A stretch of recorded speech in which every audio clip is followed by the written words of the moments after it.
যারা প্রতিটা দিন জিকের গ্রুপ স্টাডি করেন তাদের জন্য আজকে জিকের কিছু গুরুত্বপূর্ণ প্রশ্ন ও উত্তর সম্পর্কে আলোচনা করলাম। আশা করছি ভিডিওটি শেষ অবধি দেখবেন। চলুন কথা না বাড়িয়ে ভিডিওটা শুরু করা যাক। ফার্স্ট প্রশ্ন, দেহের দীর্ঘতম কোষ কোনটি? উত্তরটি হলো স্নায়ু কোষ দেহের দীর্ঘতম কোষ।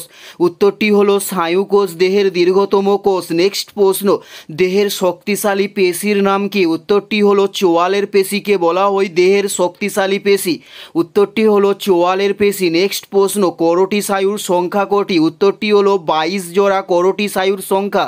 উত্তরটি হলো 22 জোড়া করোটি স্নায়ুর সংখ্যা। নেক্সট প্রশ্ন, সর্ববৃহৎ অন্তঃক্ষরা গ্রন্থির নাম কি? উত্তরটি হলো থাইরয়েড। সর্ববৃহৎ অন্তঃক্ষরা গ্রন্থির নাম। উত্তরটি হলো থাইরয়েড সর্ববৃহৎ অন্তঃক্ষরা গ্রন্থির নাম। নেক্সট প্রশ্ন, ফল পাকানোর জন্য কোন গ্যাস ব্যবহার করা হয়? উত্তরটি হলো ইথিলিন গ্যাস ফল পাকানোর জন্য ব্যবহার করা হয়।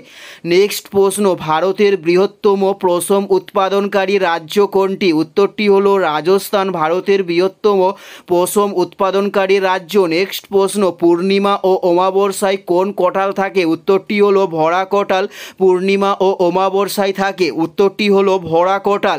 নেক্সট প্রশ্ন, তহকিক হিন্দ কার রচনা? উত্তরটি হলো অল বিরুনির। রচনার নাম হলো তহকিক হিন্দ।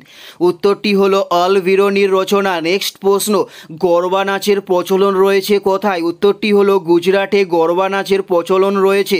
উত্তরটি হলো গুজরাটে গরবা নাচের প্রচলন রয়েছে। নেক্সট প্রশ্ন, দক্ষিণ ভারতের প্রবেশদ্বার বলা হয় কাকে? উত্তরটি হলো চেন্নাই শহরকে দক্ষিণ ভারতের প্রবেশদ্বার বলা হয়ে থাকে। উত্তরটি হলো চেন্নাই শহরকে। এটাই ছিল এই ভিডিওর লাস্ট প্রশ্ন। আর কোন ধরনের শিক্ষণীয় ভিডিও আপনারা প্রত্যেকে দেখতে চান অবশ্যই কমেন্টে লিখে জানাবেন। পুরো ভিডিওটা দেখার জন্য আপনাদের প্রত্যেককে আমাদের ইউটিউবের পক্ষ থেকে